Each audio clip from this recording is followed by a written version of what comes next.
What is happening? It's your boy LDAWB coming at you with a new video. It's been a bit, but I hope you guys are doing well. Today I would like to really reflect on a really influential artist and somebody that has molded my art style for quite some time. And upon his passing this year, I never really knew how much of a loss his influence is until his passing. And as sad as that sounds, it really makes me appreciate him more for what he's done in terms of molding my art style. And it was so sad to really put this together. And just as it was hard March 1st of this year, it was hard to do this, and I really want to just take my time with this one and not really use editing and just really just talk from the heart for this one, because Akira is one of those guys, and I know I speak for a lot of artists that have grew up with him in Dragon Ball, Dr. Slump, Dragon Ball Z, and how much his work has really meant a lot to us. And I say us is because it's not just me.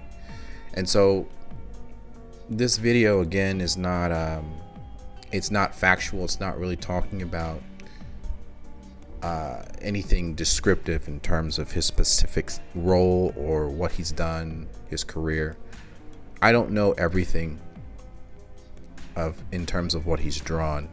This video is really a reflection of my experience with his work, and I'm not going to cover everything, just my history with him. So just to kind of give a disclaimer, but Akira Toriyama has definitely been an influence. Ninja Turtles was the first, Dragon Ball Z was the second, and I did this artwork of a Kingdom Hearts Dragon Ball fusion, and it was interesting while I was doing it at this time, because it reminded me of when I got to know his work and go all the way back to the genesis about how I got to know him was in Japan. And I was walking one afternoon down the sidewalk, and I saw a packing slip. It was ripped up, and it was a cardboard packing slip, and it was ripped, and it had a picture of this image. And I tried my best to find this image, but it was exactly this image of Goku, how he was dressed in orange, how he had the blue, and he had his wild hair aesthetic. And I was just so enthralled by it that I took that slip and I put it in my pocket, and then I went home and I just drew it. I just kept drawing and drawing and drawing it because I was just so enthralled by his style and how he drew it. And I didn't even know it was Akira Toriyama. I wasn't even aware. And so at this time, I was begging my parents to get any kind of thing resembling this, and I discovered that it was Dragon Ball Z, and they got me these cards. And these cards are relics, guys. They're relics from Japan, and this was when I believe the Android Saga was still a thing in Japan. So yeah, so that was very interesting. But I got to know what it was. I was so enthralled by the show. It was just so cool. It was such a departure of what I was used to, because Ninja Turtles was my thing, and this was just so out there, so unique. And I remember just how amazing Akira created Trunks. And upon seeing Trunks, I was like, this guy is my favorite character ever.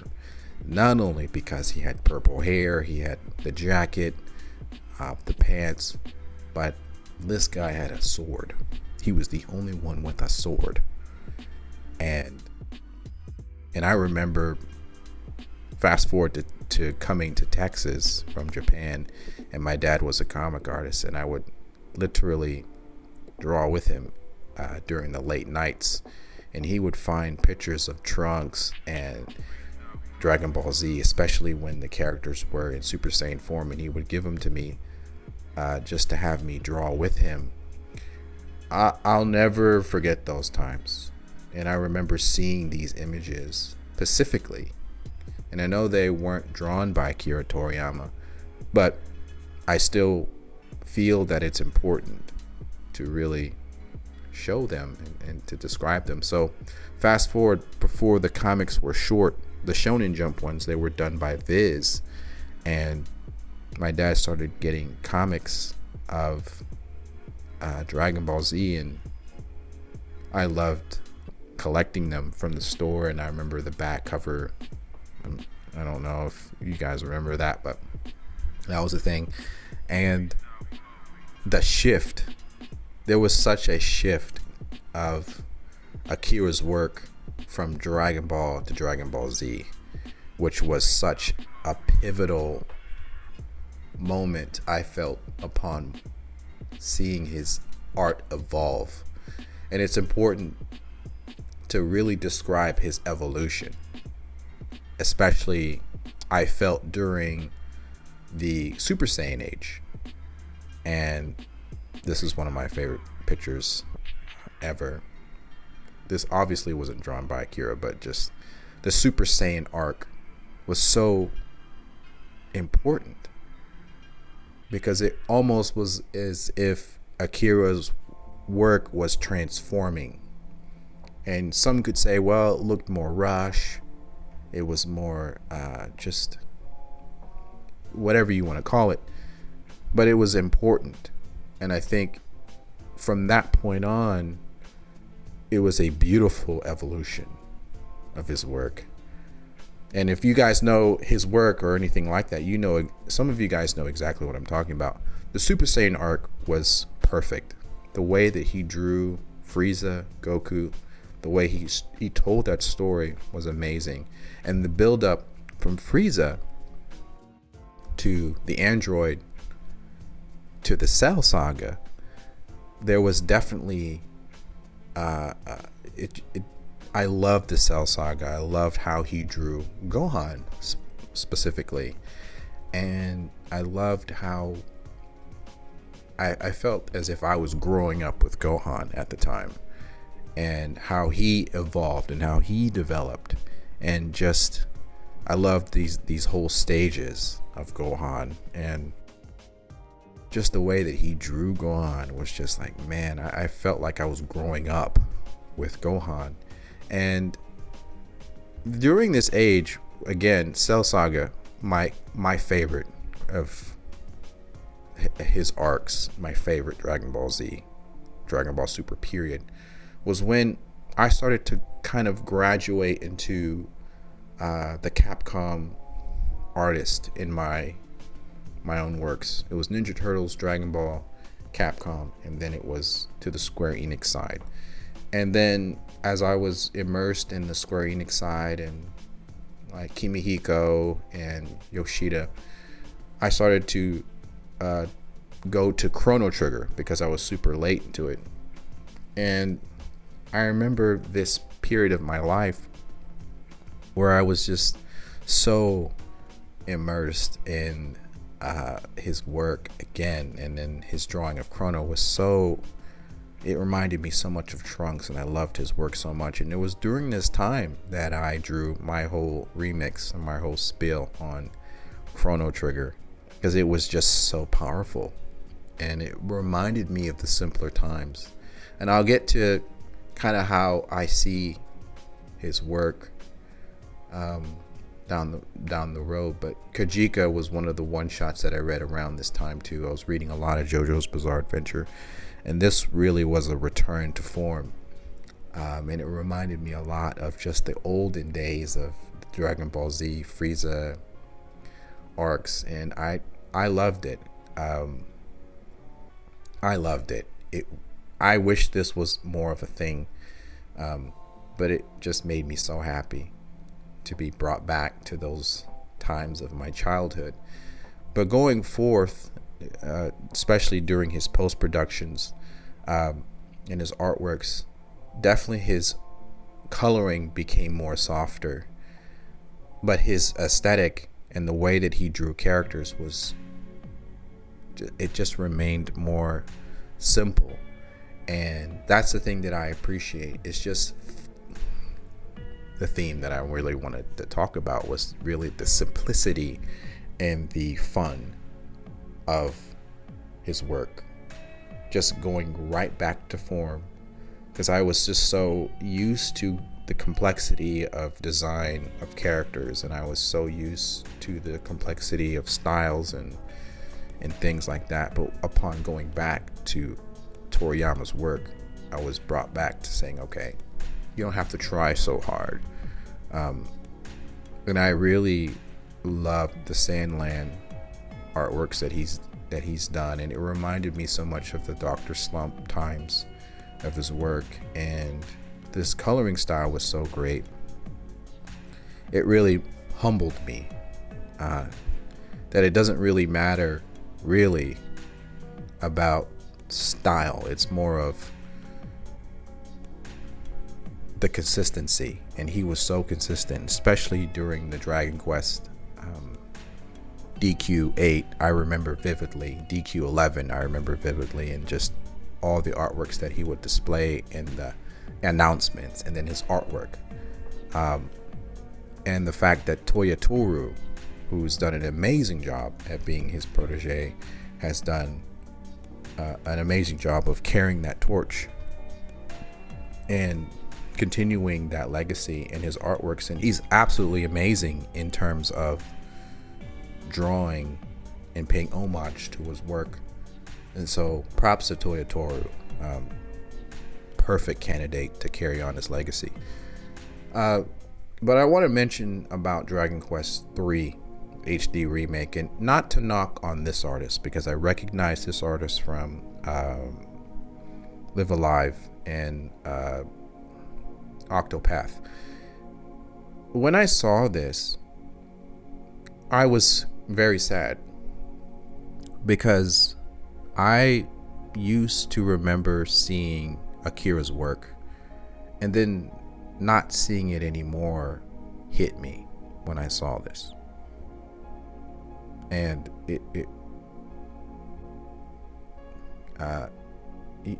sometimes you just never recognize what you have until it's gone.